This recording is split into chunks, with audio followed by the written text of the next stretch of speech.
ఏ కొడలు పిల్ల, ఇవాళ టిఫిన్ ఏం చేస్తున్నావు? ఉప్మా చేస్తున్నాను అత్తయ్య. అదైతే ఈజీగా చేసి పడేయచ్చనే కదా. ఉప్మాని టేస్టీగా హెల్తీగా చేయడం అంత ఈజీ ఏం కాదు అత్తయ్య. ఆహా, అవునత్తయ్య, ఇందులో హెల్తీ ఫ్యాట్ కోసం 3 టేబుల్ స్పూన్ల వుడ్ ప్రెస్డ్ కోకోనట్ ఆయిల్ వేశాను. అలాగే ఆవాలు, జీలకర్ర, పచ్చిమిర్చి ఇంకా కరివేపాకు వేసి వేపాను. ఇది అందరూ చేసేదే కదా. ఇంకా మీకు ఇష్టమని జీడిపప్పు వేసి వేయించాను అత్తయ్య. సర్లే. ఇప్పుడు ఉల్లిపాయ ముక్కలు, టొమాటో ముక్కలు మరియు క్యారెట్ ముక్కలు కూడా వేసి మగ్గిస్తున్నాను అత్తయ్య. మాడిపోకుండా కరిగి పెడుతూనే ఉండు, కొంచెం మంట తగ్గించు. అలాగే అత్తయ్య.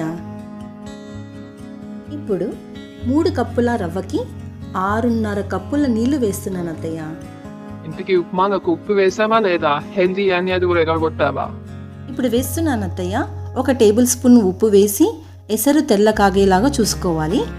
ఆ తరువాత పక్కన తీసి పెట్టుకున్న 3 కప్పుల రవ్వని ఈ ఎసరులో వేసి కలిపి మూత పెట్టుకోవాలి.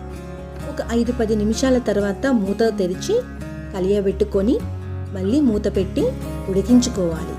ఇంకో 5 నిమిషాల తర్వాత తెరిచి చూస్తే ఎంతో టేస్టీగా హెల్దీగా ఉండే పొడి పొడిగా ఉప్మా రెడీ అవుతుంది అత్తయ్య. తింటే మీరే వావ్ అంటారు.